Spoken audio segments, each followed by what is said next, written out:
Muy buenas tardes, mi nombre es Sandra Llobet García y actualmente estoy cursando tercero de Historia en la Universidad Complutense de Madrid. En el siguiente vídeo os voy a intentar resumir lo que fue un poco la vida de una de las mujeres más fascinantes que podemos conocer dentro de la historia de la Europa medieval. Ella es Matilde de Canosa. En la historia de la Edad Media, pocas mujeres lograron desafiar el poder establecido y gobernar con autonomía en un mundo dominado por hombres. Matilde de Canosa, condesa de Toscana, fue una de ellas. Nacida en el siglo XI, en una época de intensos conflictos entre el papado y el Sacro Imperio Romano Germánico, Matilde no solo heredó un vasto territorio, sino que también supo defenderlo con inteligencia, diplomacia y fuerza militar. Su vida estuvo marcada por batallas, alianzas estratégicas y una profunda relación con la Iglesia, convirtiéndose en una pieza clave en la querella de las investiduras. Su valentía y determinación la llevaron a enfrentarse a emperadores y a comandar ejércitos, algo impensable para una mujer de su tiempo.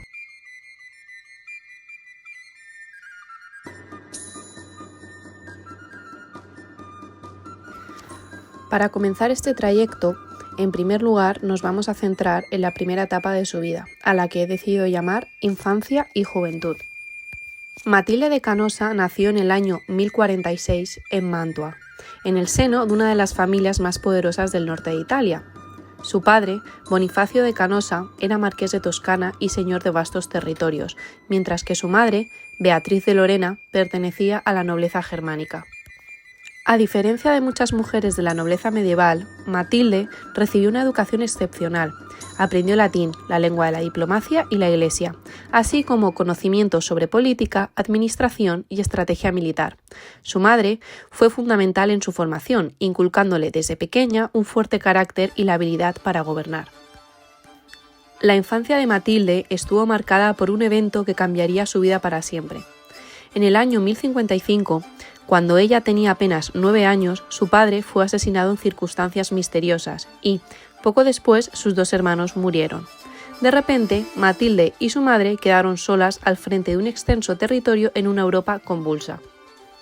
Ese mismo año, el emperador Enrique III, desconfiando del poder de Beatriz y Matilde, las hizo prisioneras y las llevó a Germania.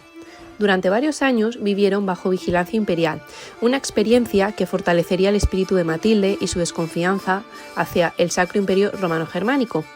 Sin embargo, gracias a la diplomacia de Beatriz y a la muerte del emperador en el 1056, lograron recuperar su libertad y regresar a Italia. Desde su juventud, Matilde demostró una gran inteligencia y determinación. Su educación, combinada con las difíciles circunstancias de su infancia, la prepararon para asumir el control de sus dominios tras la muerte de su madre y convertirse en una de las mujeres más influyentes dentro de la Europa medieval. Para continuar, adentrándonos ahora en el eje central de su vida, vamos a hablar un poco de su alianza con el papado y la querella de las investiduras. En el siglo XI, Europa se encontraba dividida por un conflicto que marcaría el destino de la Iglesia y los reinos cristianos, la querella de las investiduras.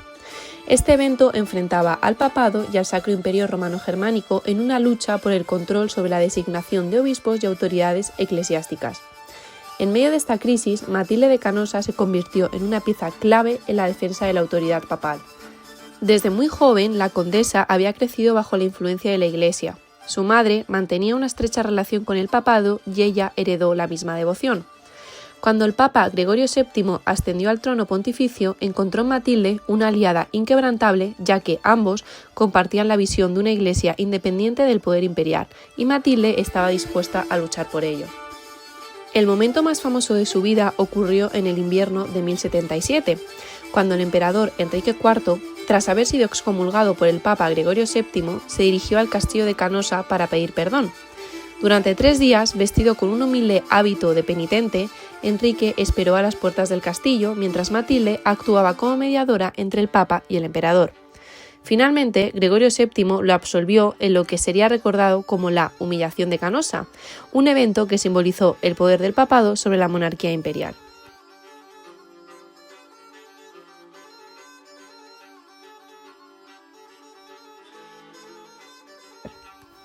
Pero esta paz fue breve. Poco después, Enrique IV volvió a desafiar al papado y declaró la guerra contra Matilde. Durante años, la condesa defendió sus territorios con una combinación de diplomacia y fuerza militar. En el 1080, cuando el emperador la declaró traidora y confiscó sus tierras, Matilde reunió un ejército y resistió. Luchó en varias batallas, destacando su victoria en Sorbara en el 1084, donde sus tropas derrotaron a las fuerzas imperiales. Matilde no solo fue una protectora de la Iglesia, sino que también utilizó su alianza con el papado para consolidar su poder. Sus territorios se convirtieron en un bastión de la Reforma gregoriana, y su apoyo a los papas sucesivos como Urbano II y Pascual II la convirtieron en una figura clave en la política europea. En definitiva, a lo largo de la querella de las investiduras, Matilde demostró ser más que una simple noble. Fue una líder estratégica, una defensora de la Iglesia y una de las pocas mujeres que ejerció un poder real en la Europa medieval.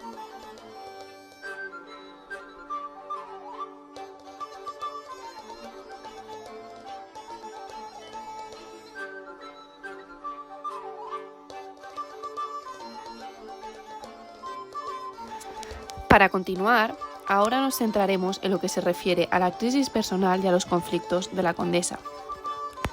A lo largo de su vida, Matilde de Canosa tuvo que enfrentarse no solo a grandes conflictos políticos y militares, sino también a crisis personales que pusieron a prueba su liderazgo y determinación.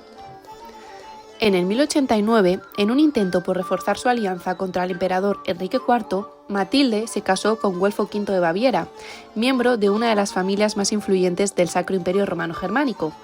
Sin embargo, este matrimonio fue más una decisión política que un vínculo basado en el afecto.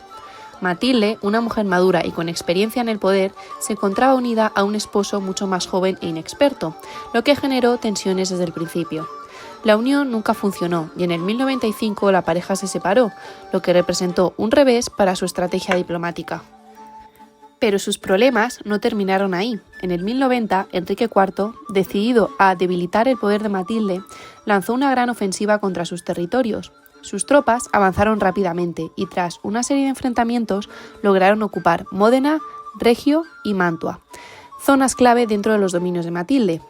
Durante un tiempo, la condesa pareció perder el control sobre sus tierras y muchos de sus aliados comenzaron a dudar de su capacidad para resistir al emperador. Sin embargo, Matilde no estaba dispuesta a rendirse. Desde su fortaleza en Canosa organizó una resistencia feroz y recurrió a tácticas de guerrilla para hostigar a las tropas imperiales. Gracias a su astucia militar y al apoyo de sus aliados lombardos, en el 1092 logró dar un golpe decisivo en la batalla de Canosa, donde derrotó a las fuerzas imperiales y obligó a Enrique IV a retirarse. Este evento marcó un punto de inflexión en la guerra y devolvió a Matilde su prestigio como líder militar. A medida que envejecía, Matilde empezó a pensar en el futuro de sus tierras. En el 1102 reafirmó su decisión de donar sus dominios a la Iglesia, garantizando que, tras su muerte, sus territorios quedarían en manos del papado.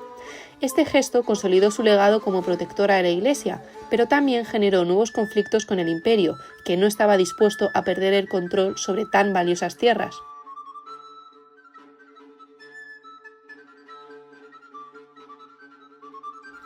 Para finalizar este recorrido por la vida de Matilde, me gustaría hablar de los últimos años de la vida de la condesa y su legado. Tras décadas de batallas, alianzas y desafíos constantes, Matilde de Canosa comenzó a preparar el cierre de su extraordinaria vida política. Con el emperador Enrique IV debilitado y el papado cada vez más fuerte, su papel como mediadora y líder en Italia seguía siendo crucial. En el 1111, un nuevo giro en la historia la llevó a negociar con Enrique V, hijo de su antiguo enemigo. Este nuevo emperador, consciente de la influencia de Matilde, decidió llegar a un acuerdo con ella en lugar de continuar la guerra. Como reconocimiento a su poder, Enrique V la nombró vicaria imperial y vicerreina de Italia, un título que, paradójicamente, provenía del mismo imperio al que había desafiado durante toda su vida. Sin embargo, este gesto no significaba su sumisión, sino más bien un reconocimiento a su autoridad en la región. Para entonces, Matilde tenía cerca de 70 años y su salud comenzaba a deteriorarse. A pesar de ello, siguió administrando sus territorios con la misma inteligencia y determinación que la habían caracterizado. Se estableció en Bondeno, donde pasó sus últimos años en relativa paz, aunque sin dejar de mantener correspondencia con figuras eclesiásticas y políticas de la época. El 24 de julio de 1115, Matilde falleció y fue enterrada en la abadía de San Benedetto Po, un monasterio que había sido uno de los centros de su poder y devoción religiosa. Sin embargo, su historia no terminó ahí. 6 siglos después de su muerte, en el 1634, el Papa Urbano VIII ordenó trasladar sus restos a la Basílica de San Pedro en el Vaticano. Con este acto, Matilde se convirtió en la única mujer laica enterrada en San Pedro, un honor que reflejaba la importancia que tuvo para la Iglesia. Por último, en su tumba, diseñada por el escultor Bernini, se le representa con una inscripción que la define como la gran defensora de la Iglesia romana.